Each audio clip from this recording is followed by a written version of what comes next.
coronavirus has brought a new realization for many people about the fragility of life. In the midst of serious health issues, we might ask questions like, where is God in the midst of illness, especially when it's life-threatening? Well, I'm really grateful today that Linda Edwards, Baptist minister at Narberth, has kindly agreed to share something of her story. Linda, you were in hospital, seriously ill for some time. It wasn't coronavirus, but it was equally life-threatening. Can you share something of what happened? Mark, I can. It was right at the end of April this year. I just got past my 69th birthday, and no sooner had I had my 69th birthday than I was very surprisingly struck down with lung failure. And the first I knew of it was waking up, actually. That's how difficult it was and how sudden it was. And I only know this in retrospect, because I don't remember a thing about it. All I knew, I had a tiny glimpse of someone trying to help me into some vehicle, but that's all.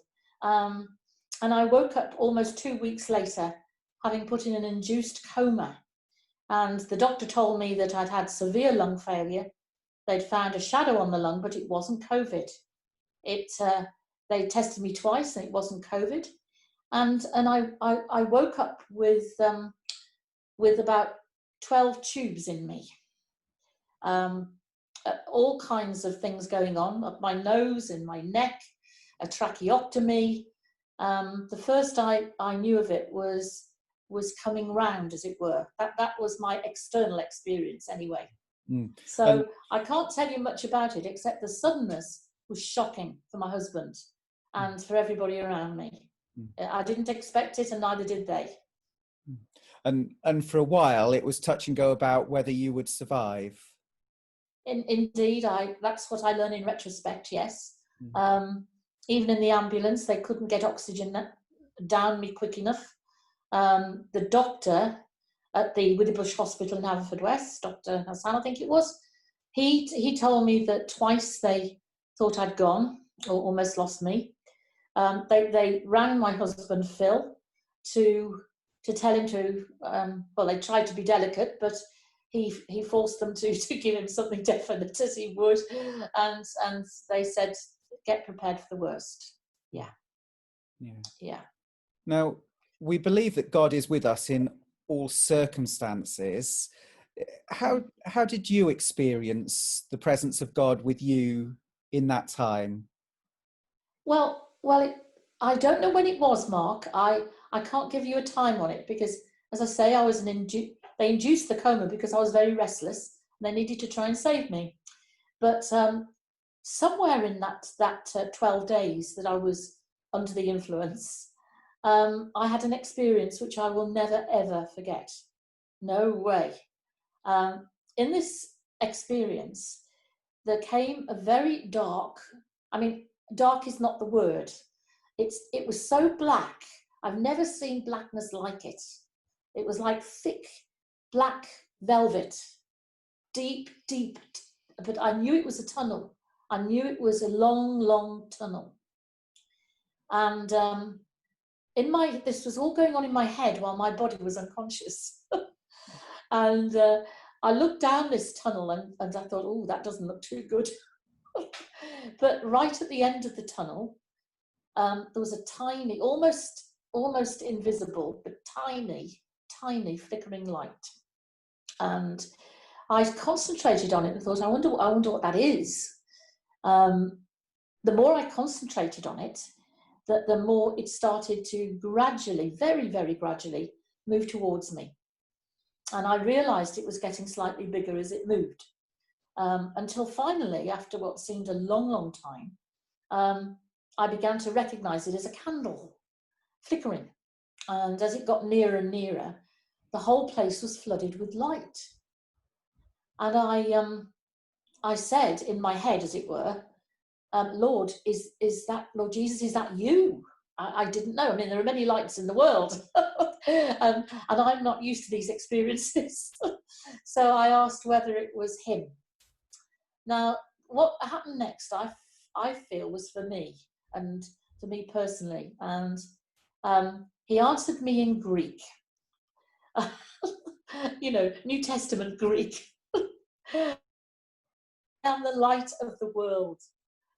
And I thought, oh, I know the end of that verse in John. The end of that verse is, he who follows me shall not walk in darkness, but shall have the light of life. And I said that out in my head, as it were, those words out in my head. I said, well, it must be you, Lord, because only you would know that I speak New Testament Greek. Nobody else would do it. So I then thought, well, all will be well then. I don't know if the Lord's taking me or not. Is he going to take me? Is this the time I go? I don't know.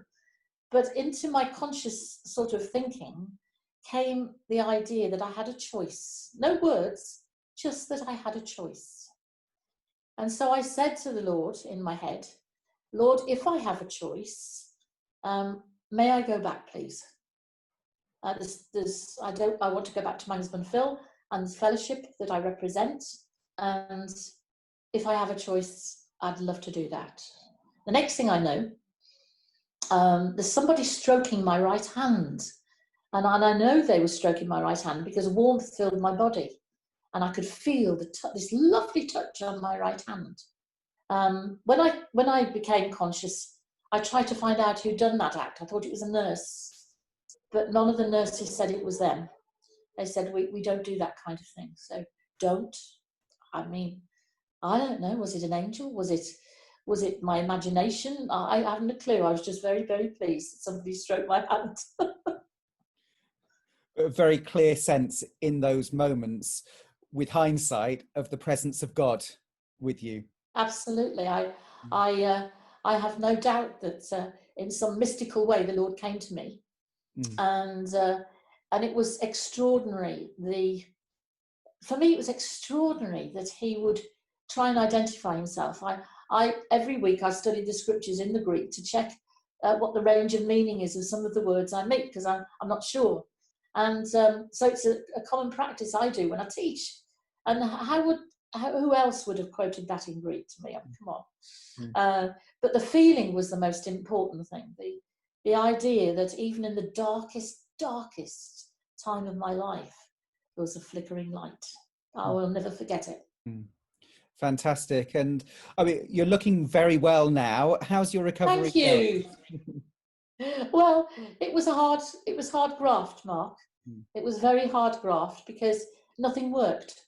Nothing. When I eventually came through the coma, as I said, I had all these tubes, about 8 of them, a colostomy bag. I tried to move my legs, they wouldn't move. I couldn't speak because the tracheotomy had cut off my, I still got it there, I just hide it because the marks are still there. And I've only been out of hospital 2.5 weeks. But I couldn't do anything, and I had to write down my requests, and that was difficult because my head hadn't been used to it. But I did write down, please would you get me up straight away? Please would you sit me in a chair, because I'd been lying down for so long. My body hurt so much. And fortunately for me, one of the doctors was around and he heard me. And I said it rather forcibly. I won't repeat my words. They're not very becoming to a minister. I just said, blow this up. Just get me up. And he did. He heard me. He heard my need. And so he got a hoist and they hoisted me up and put me in a chair. And the doctor said, this lady wants to get well. She's already wanting to be on her feet. So he said, I want you to raise her up every couple of hours and give her a walker and let her stand on the spot and get some of her muscles back. And that's what he did. A wonderful doctor, because a lot of doctors would have ignored me, but he didn't. He worked with me. And that was my experience in Withybush, because, well, I don't know anybody listening to this, but during the time I was there, it was lockdown, obviously. And I was the only person in the whole ward. Nobody else was there. And when they transferred me to Ward 12, which was excellent nursing. There were only 4 of us in a ward designed for probably about 40 people. So people weren't going to hospital. So I had excellent care. They weren't too busy. Fantastic. But I had to practice hard, Mark. I Yeah. had to do workouts every day and to get myself out of there. So yeah, it was hard work. Well, that's great, and it's good to see you, how well you are doing. When we were talking earlier, you mentioned a Bible verse that has impacted you. Could you just tell us what that is, please? Well, because I couldn't walk or speak, I had to push myself very hard to access what I believed was God's strength. I think I've come to realise that not until you need it is it there. And I was fearing for my very mobility here. I do have issues with my legs anyway with lymphedema, but they're managed brilliantly by the clinic, and me and my husband, we manage perfectly. I can get in the car, I can drive, I can do what I need to do. But my real issue was this had taken me that far down that I didn't know I could move. And I had to claim that verse that came into my head from Ephesians chapter 3, verse 20, where St. Paul says that he, meaning the Lord, of course, is able to do exceeding abundantly more than we ever ask or think, according to the power that works within us, the Holy Spirit of God. And I think I found more forcibly than I've ever found before that the Lord's Spirit in me was a source of strength and also a motivator, because every step I managed to take, he added to. And yet it was a partnership. It wasn't a miraculous healing. Yes, it was, if you see what I mean. But it meant I had to do my part in making that work. But he added to it. He gave me the energy and the vitality and the motivation to get well. He was encouraging me to go forwards, not backwards. And I've never felt it so gently, also strongly. It was, not a rush of power or anything. It was just a solid belief that I'd been brought back and that he was going to see me through. Yeah. Blessed Holy Spirit. Thank you. Linda, thank you so much for sharing your story with us. And we join in praising God for the way he has restored you to health and the way he's been with you every step of the way. God bless you. Thank you, Mark. And thanks for all your support and encouragement. Thank you.